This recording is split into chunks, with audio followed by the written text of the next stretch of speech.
Hello everyone, thank you so much for tuning in. Couple of days ago I tweeted about I'm going to show you how I was able to use Kotlin and MVVM and kind of show you what development strategies that I used to build that app. So definitely the app came from the idea that I have this website where I shared my kind of experience I'm going through in technology, and a big shout out to the people who registered to the platform. We have about 10 people who already registered, and I didn't say that you guys should register, but you did. Thank you so much. Now it's a big step as we are going to move to the app, so you can use the same credentials to access the app from this website. Like I said, I'm thinking about having like 3 main features, like post, something which I'm going to share when I'm on the bus, or different kind of stories that they came across every time and then when I'm in my daily activities. But also another section will be podcast, as you can see. So this podcast, they will be like on weekly basis, where I will share 1 podcast per week. And the other feature is tutorials, where I'll be recording tutorials like this and share it on YouTube, and integrate YouTube and the website, but also the app. But I just want to show you the steps or the step that I used to build this website. For the first part, in the beginning, I should say that I use Laravel for the backend. Most of you already know about Laravel. It's a PHP framework. Laravel uses MVC, design pattern, model view controller. So you should try it and recommend it for your projects. The other thing that I would like to talk about is for the app I use Kotlin. So much is going on in the world of Kotlin, and I really loved it. Because I tried to develop some apps using Java, and it kind of I use a lot of codes. So when I migrate to Kotlin, I think it's give me the room to kind of focus more on the feature that I want to build. So I'll talk more about Kotlin shortly, with the initiatives from Google and the pressure that Google has on Kotlin. But also I just want to talk a little bit about Laravel Passport. For Laravel Passport, it's a library that gives me the opportunity, or give me to tighten the security of the API that will be accessed by the mobile app. So Laravel gives me opportunity to create tokens for user. Then user every time want to access, or when they are logging in the system, they are being given an access token. So that access token, they are going to use it to verify that they are who they say when accessing the API. So that's pretty much it for Laravel Passport. I know there are some of the configuration that you need to talk about, but to give you the highlight, that Laravel Passport is using the OAuth 2 for the implementation in making sure that the security of API is very tight. Another thing I just want to talk about Kotlin, how they are doing in making sure that we all using Kotlin, and other technical stuff that are going on around the world. As you can see that this is pinned on Twitter, is pinned on May 7th. Kotlin, they say that we are launching Kotlin everywhere, a global series of community lead events supported by Google devs and JetBrains. So there is so much going on to push Kotlin to a new level. And a quick note from Android development, I just want to read this paragraph for you. They say 2 years ago, we announced Kotlin was supported language for Android. Our top developer loved it already. Since then, it's amazing how fast it's grown. Over 50% of professional Android developers now use Kotlin. It's been one of the most loved languages, 2 years running on Stack Overflow. One of the fastest growing on GitHub in number of contributors. So what are they saying? They say, today we are announcing another big step. Android development will become increasingly Kotlin first. So for me, I think I use this vision from Google, this vision from Android developer around the world, and I want to be part of it to make sure that I am among the developer who uses Kotlin and make it happen to the new direction. So with that saying, now I'm going to take you to the code itself to see how I was able to implement this app that I'm talking about. So getting to this concept, you may figure out that I'm going to start with the post, and post contains some of the field, which I'm going to show you momentarily. As you can see, here is the design. This is the picture that I have when looking to the code itself, and I try to look at things in a broader picture before writing any codes. So I have this vision, even if in the code it's not complete. I just want to share the sneak peek of what of the vision I had in building this app. So I figured that I will be having a homepage that containing these posts in decrementing order. So it gives me that bigger picture, the title and other content will be following along. So when I clicked to one of the posts, it gives me this huge thumbnail and details about that post. So that's the kind of on the post side things are looking at. But also when I'm talking about the podcast, this is how it's going to look. The current post will having this big thumbnail and a play button, and also the rest can be showing in small items, as you can see. So Adobe XD gave me the room to test this and prototyping this app even before I implemented this code. As you can see, let me test this out. So I'm running this application to test how it works. And when I click one of these posts, and it gives me what I want by showing me single and detailed post with their requirements. So this is the kind of how I started to figure out things that I wanted. And what if I post something on the web and the app displays that post to my users. But also for the podcast, when I record it, I hosted the podcast at Simplecast. So I access those podcasts using the API, which I'm going to display in this part. So let's move into the code itself and see how things are working behind the scene. So first thing first, I'm going to show you how Laravel is structured in this project. Laravel is structured, like I said, and is focused on MVC. So the model are these ones. These are the model for my projects. Then there are controllers where I can find in HTTP and controllers. And I separated. These are the controllers that I'm going to use for the web. And these, I created a small folder inside controllers for API. These are the one, these controllers responsible for supplying or making connection to the API from the app itself.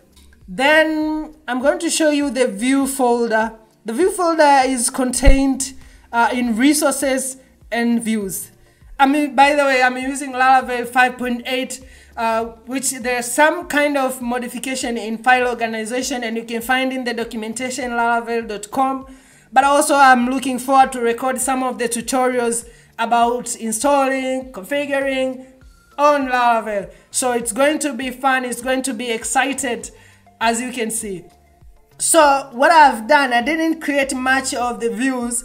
Then let me show you quickly how the post will look like and what is the post model look like. So there are a couple of things that you need to take care of, like the protected fillable function, the you know, we say Laravel protects me from mass assignment protection, so that user cannot add or cannot insert data in the field which I did not say that you should apply. But also there are some of the relationship going on in this file. As you can see, category, the relationship between post and category is one to many. So we can say that the post is assigned to a category, or the post belongs. I can use that word to kind of making the relationship between this post and the category itself. There will be a lot of categories behind the scenes that are monitoring the post, like Laravel, things that I wanted to talk. Those are the categories which I'm referencing in this point. But also there will be comments, as you can see, and others as I'm going to talk about later. So maybe I also want to show you how the post will be displayed in the API. Also, so I want to get the latest, I want to get post in from the model. Then they are give me latest means that Laravel descending this data in, give me this data in descending order. Then I want to send those through the response to the API. And another important thing or feature that you should know about Laravel is route. So that give me the location or the access. How do I access this post? Then I created this middleware. This one making sure that anyone access this URL have been authenticated. So this is how I access this post. The domain should be yesaya.software/API/also/posts. Then you can get those data from this test. For this one, I was testing how things working before the authentication. Then I tested out after the authentication. So that's pretty much it. So I want to test this on Postman so that you can see how things are looking at in the front end. So there is so much to talk about passport and the authentication. I know there are a lot to talk about, but really this is how it is, and you can find the documentation. I'll definitely record some of the tutorial later, focusing more on Laravel passport. So let me go back quickly to Postman, and here I want to log in so that they can give me the token. Then I can use that token to access that post. So I have hosted my details online, as you can see from that site, and I have a specifically branch, or I can say specifically a server for testing purposes before moving to production. So let's get to it and see how things working behind the scene. So what I'm going to do is, in the header I say accept application JSON. That's fine. Then I will supply my details here, email and password. So what I'm going to talk about now, I'm going to send this data. Make sure that you select the method, the action to post. This is a post request, as you can see in the data. So I'm going to log in. Then Laravel give me the authentication, the token and the access token, refresh token, all of that have been supplied. So I'm going to use this token to log in and access that part, and we can test it later in the mobile app. Is that interesting? Yes. Okay, so I'm right here. Kind of remove some of the item that I selected. Then I'm going to create a new tab. Then I want to use you should be taking care of this, that this should be a get request. So I'm going to that get request. Then I write dev.yesaya.software. Okay, then slash, okay, API slash auth slash posts. That's it. What we are going to talk about here, then we say accept. No, not here, not here. Go back here to the headers. Use that section for headers. Then say accept. Then say application JSON. Application JSON, this one. Then we are going to send another parameter called another parameter called authorization. Then we are going to use this word bear. Yes, bear. Then space. Then supply that token which we copied from the login after we log in. So right now I'm going to send this data, and then I access that post and give me that there is a post which is post 1, body is post body, and things like that, which means I have access. See if this is wrong, then I'm going to deselect that authorization parameter did not send, then try to send it again, and I'm unauthenticated. So this is the kind of things that I tried to implement in the Android application.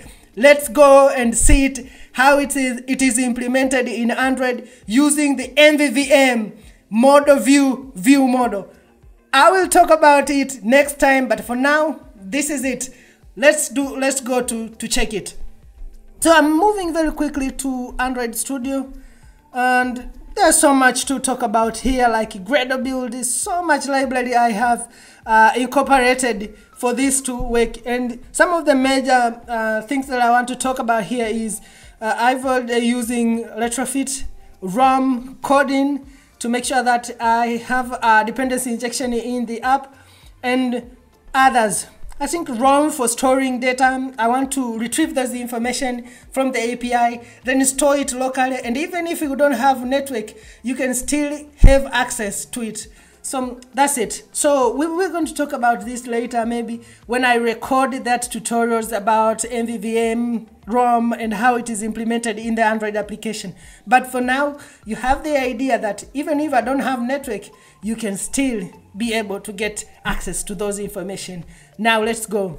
Okay, so I'm going to this point, and I have kind of organized these files to make sure that it can be making sense that each file has the same meaning and also being organized very well. So the UI, here are some of the files that are associated with it, like auth, the categories, podcast, post, and things like that. Okay, but quickly I want to show you how this was implemented, starting from the DBA, then the data structure, because these are the things that are very important in tracking the data flow.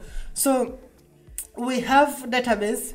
For example, if I go to post and entity, so I'm expecting that to receive these fields from the API, and the API will pass those data, and I will capture and store this in the ROM database. Then here is the overall database, which I kind of retrieve those information and store them in the database in the ROM. Then there is another thing here for network request. I just want to show you, this is the API, like this one, as you can see, for login. You know, when I launch this app, I should be able to log in, and these are the parameters which I need to send to get access to this data. But also, let me take you to the retrofit. This is the area that I spent a lot of time trying to make it more small and kind of modify it to the type that I wanted. So here is the structure of retrofit builder file, which is actually responsible for making connection to the API and also make a connection to services. But also in the end, the source code for this project and this app are already available on GitHub. So be sure to go check out the source code on GitHub and share me your recommendation how I go about it. So then, you know, I need to show you another thing, like data source, where these data are actually fetched from the database. So I send a request, then this post network data source, it actually go fetch it, those data from the database here. Because the first one we have seed, is the one responsible to get data from the API. Then this one is responsible to get from the data source. I'll be able to share also the overall architecture of the data, how are being retrieved and stored using the MVVM. So now let me go very quickly to login activity, and I just wanted to make it the activity itself to kind of deal with the UI directly, and all the validation and other logic behind the scene, I move them to login view mode. So the activity itself has nothing to do much than connecting to the API, getting the access, checking if the access token is there, and if not, then it kind of redirect me to the main activity if there is access token. So here is how I passed this value and go to the login view mode. As you can see now, I make this initialization to retrofit builder, then for validation check, and when I clear this one, then in this one show that loader rounding, then call the API and passing those data. I show you about the network request in the services. Let me take you back quickly. The API services, as you can see, and the parameters which I showed. Also, I have to make asynchronous call that go to fetch data in the API. So if the response here, there are two functions which you need to override, the on response and on failure. So if the response, we have a response from the API, so and if that response is successful, then we are going to store that token. We are going to save it locally using shared preferences in the application itself. Then we are going to check, does that token being saved? Then if it's saved, then I'm going to redirect my user to main activity. And if not, I'm going to display a toast message that an error occurred and please try again to log in again. So that's pretty much it from the app, so that we are going to test this app. We are going to test if we can log into the database. Let's do it together. So I'm going to run this app. Okay, fine. I need to run this to get this AVD running. So it's running, it's coming, and it's amazing. Developed by Google. So to have that clarity, then